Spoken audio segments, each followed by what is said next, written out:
नमस्कार, मी पंजाब डक. आज आहे 13 जून 2026. मी आहे इथं पातूर तेलगाव ते पातूर रोडवर बीड जिल्ह्यामध्ये आहे आणि या ठिकाणी महाराष्ट्रातल्या शेतकऱ्याला एक अंदाज देणार आहे. शेतकऱ्यांनो, घाबरू नका. यावर्षी एल निनो वगैरे काही नाही, सगळ्याच्या पेरण्या होणार आहेत. मी म्हटलं होतं 7 ते 14 मध्ये बऱ्याच भागातल्या पेरण्या होतील, लागवडी होती. तर तुरळक भागातल्या काय झालं, जिथं पाऊस पडला तिथं झाल्या. आता 21 ते 30च्या दरम्यान म्हणजे जूनच्या शेवटच्या आठवड्यात परत एकदा चांगला मोसमी पाऊस येणार आहे. त्याच्यामध्ये महाराष्ट्राच्या जवळजवळ सगळ्या भागाची पेरणी देखील होणार आहे आणि कापसाच्या लागवडी देखील होणार आहे. म्हणून माझं तरी म्हणणं आहे, शेतकऱ्यांनी घाबरू नये. एल निनो वगैरे काही नाही. काय होणार आहे, सुरुवातीपासूनच मी म्हणलो ना 3 टप्प्यामध्ये पाऊस पडणार आहे. एक 7 ते 14 मध्ये, म्हणजे आज 13 तारीख आहे, तर 7 ते 14 मध्ये काही भागात पडेल. आणि त्याच्यानंतर काय होणार आहे की 21 ते जूनच्या शेवटच्या आठवड्यात पाऊस पडणार आहे. तर त्याच्यामध्ये संपूर्ण राज्यातल्या जवळपास 70-80% लोकांच्या पेरण्या होतील आणि लागवडी होतील. आणि त्याच्यातून जर काही शेतकरी उरले तर 7 जुलै ते 14 जुलैच्या दरम्यान राज्यामध्ये काय होणार आहे, पुन्हा राहिलेल्या शेतकऱ्याच्या पेरण्या होणार आहेत. म्हणून हे देखील सर्व शेतकऱ्यांना लक्षात घ्यायचं. शेतकऱ्याला सांगू इच्छितो, शेतकऱ्यांना यावर्षी एल निनो नाही, दुष्काळ नाही, पाऊस पडणार आहे, जेमतेम पडणार आहे, पिकाला लागल तसा पडणार आहे. मात्र सगळे पिकं चांगले येणार आहे. काही घाबरून जायची चिंता नाही. पाऊस काय होणार आहे, फक्त काय होणार आहे, टप्प्याटप्प्यानं पडणार आहे. आणि जिथं पडला तिथं त्यांच्या पेरण्या होतील. ज्यांच्या जमिनीमध्ये ईदभर ओल गेली त्यांच्या पेरण्या देखील सुरू होतील. आम्ही केजकडे काल गेलो होतो, अंबाजोगाई परिसरामध्ये. काल तिकडे सोयाबीनच्या पेरण्या चालू झालेल्या आहेत, कारण की तिकडे खूप पाऊस पडला. असं हे पाऊस काय होणार आहे 18 तारखेपासून, म्हणजे 18 जून पासून पुन्हा आणखीन काय होणार, दररोज वेगवेगळ्या भागात काय होणार आहे, ते पाऊस पडत राहणार आहे. आणि ज्यांच्याकडे जास्त पाऊस होईल ते मग ते शेतकरी पेरणीचा निर्णय घेतील. पण शेतकऱ्याला सांगू इच्छितो, दुष्काळ वगैरे काही पडणार नाही. परत एकदा सांगतो, 2026ला सरासरी इतका पाऊस पडणार आहे, जेमतेम पडणार आहे. जूनमध्ये थोडाफार कमी राहणार आहे, जुलैमध्ये जास्त पडणार आहे, ऑगस्टला कमी राहणार आहे आणि सप्टेंबर ऑक्टोबरमध्ये मात्र परतीचा पाऊस धुमाकूळ घालणार आहे. म्हणून हा अंदाज लक्षात घ्यायचा. तर मी म्हटलं होतं आमच्या भागात देखील काही भागामध्ये धूळ पेरण्या झाल्या होत्या. तर काल आम्हाला खूप, म्हणजे काल 12 तारखेला खूप पाऊस झाला. त्यांच्या देखील सरक्याला म्हणजे कापसाला जीवदान भेटलं. आता हे इकडे माजलगावकडे जात आहे, तर इकडे देखील हे संपूर्ण हे कापस देखील या ठिकाणी उगवलेले आहेत. आणि यांना एक पाऊस पडला की झालं, यांचं संपूर्ण जमून जातं. तसंच सगळीकडे महाराष्ट्रामध्ये सगळ्या शेतकऱ्याची पेरणी होणार आहे. काही चिंता करायची गरज नाही. एल निनो नसतं, काही नसतं. तुम्हाला सांगू इच्छितो, दरवर्षी काय झालं, निसर्ग 22 दिवस पुढे सरकला, थंडी 22 दिवस पुढे सरकली, उन्हाळा 22 दिवस पुढे सरकला आणि पावसाळा 22 दिवस पुढे सरकला. मग दरवर्षी पाऊस कधी येतो, 7 जूनला येतो. तर दरवर्षी हे निसर्ग 22 दिवस पाऊस उशिरा येणार. म्हणून म्हणतो दरवर्षी जूनच्या शेवटच्या आठवड्यात पेरणी होणार आहे.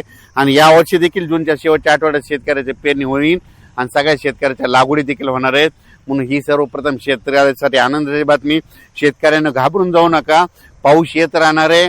तुम्ही बघा, आता म्हणजे हे दररोज पाहताना हे 14 पासून पण देखील बऱ्याच भागामध्ये, आज देखील ना विदर्भामध्ये वर्धा, नागपूर, भंडारा, गोंदिया, चंद्रपूर, यवतमाळ, अमरावती, अकोला त्या परिसरामध्ये आज देखील, म्हणजे ते आज 13 तारखेला देखील चांगल्या स्वरूपाचा विदर्भात, पूर्व विदर्भात पाऊस पडणार आहे.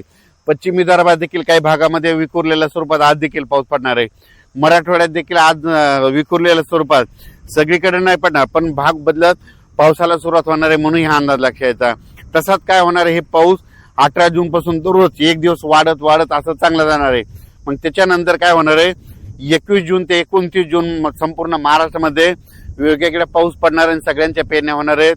म्हणून शेतकऱ्यांनी घाबरून न जाता फक्त धीर ठेवा. पाऊस येणार आहे, पाऊस पावसाचं काम करतो. म्हणून आपण देखील, बरेच जण असे म्हणालेत की दुष्काळ पडेल, दुष्काळ वगैरे काही पडणार आहे. तुम्ही बघा, जूनच्या अखेर, जूनच्या आपण 1 जुलैला काय करू, परत एक अंदाज देऊ, संपूर्ण पेरण्या झालेल्या दिसतील. पण शेतकऱ्याला सांगायचं होतं, घाबरून जायचं कारण नाही. ओल जमिनीमध्ये ईदभर ओल गेल्याच्या नंतर तुम्ही तुमचा पेरणीचा निर्णय घ्या. आजच्यात एक मेसेज दिला जाईल. पण शेतकऱ्याला सांगू इच्छितो की पेरण्या 3 टप्प्यात होणार. पहिल्यापासून मी म्हणतो की 7 ते 14 मध्ये एक टप्पा राहील. त्याच्यानंतर आता जे दुसरा टप्पा आहे ते 21 जून ते 30 जूनच्या दरम्यान एक पेरणीचा टप्पा राहणार आहे. म्हणून शेतकऱ्यांनी जूनच्या शेवटच्या आठवड्यात पेरणी लागणार आहे. म्हणून हे अंदाज लक्षात द्यायचा आणि आपण आपली तयारी ठेवायची. आणि त्याच्यामधून समजा जूनच्या शेवटच्या आठवड्यामध्ये काही ठिकाणी डिझेल नाही भेटलं, ट्रॅक्टर नाही भेटले, कोणाच्या शेतामध्ये वापसा नसली, तर त्यांना 10 जुलै ते 15 जुलैमध्ये जे पाऊस पडेल मग त्याच्यामध्ये शेतकऱ्याच्या पेरण्या होणार आहे. तर पाहू शकता हे मी इकडल्या माजलगाव परिसरामध्ये बीड जिल्ह्यामध्ये हे इकडे पाऊस पडलेला आणि ही इतकी जमिनीमध्ये ओल आहे बघा. तर हे शेतकऱ्याचं कापसाचं पीक आहे. या ठिकाणी असे सगळे कापस निघालेले आहेत.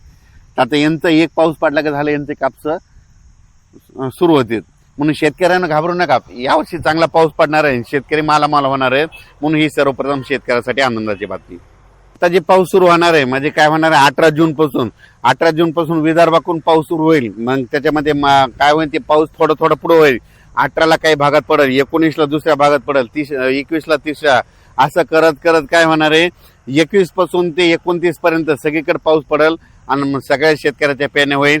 उत्तर महाराष्ट्राकडे देखील काय होईल 21 ते 30 मध्ये पाऊस येईल आणि त्यांच्या देखील उत्तर महाराष्ट्रामध्ये नंदुरबार जिल्हा झालं, धुळे जिल्हा झालं, जळगाव जिल्हा झालं, सोयगाव तालुका, तिकडे कन्नड, सिल्लोड, संभाजीनगर, वैजापूर, गंगापूर ह्या पट्ट्यामध्ये देखील काय होणार आहे 21 ते 30 मध्ये पेरण्या लागतील. म्हणून हे देखील त्या उत्तर महाराष्ट्रातल्या शेतकऱ्यांनी देखील अंदाज लक्षात यायचा. मराठवाड्यात देखील परभणी जिल्हा, लातूर जिल्हा, बीड जिल्हा, जालना जिल्हा, संभाजीनगर, धाराशिव जिल्हा या भागात देखील 18 तारखेला तसा पाऊस सुरुवात होईल. 16-17ला देखील काही भागात पडेल, पण 18ला काही ठिकाणी पडेल. पुन्हा त्याच्यानंतर 21च्या नंतर देखील भागात पडेल आणि जिथे जास्त पाऊस पडेल ते देखील पेरणी करतील. म्हणून मराठवाड्यात शेतकऱ्यासाठी आनंदाची बातमी. पश्चिम महाराष्ट्राकडे देखील काय होईल अशीच परिस्थिती राहील. 21 ते 29 जूनच्या दरम्यान वेगवेगळ्या भागात पाऊस पडेल आणि त्यांच्या देखील पेरण्या लागतील. म्हणून हे अंदाज लक्षात यायचा. एकदम सगळीकडे सारखा पाऊस पडणार नाही. दररोज वेगवेगळ्या भागात पडेल. आज इथं पडेल तर उद्या तिकडे पडेल. असा करत करत पाऊस पडणार आहे आणि सगळ्याच्या पेरण्या होणार आहेत. धन्यवाद.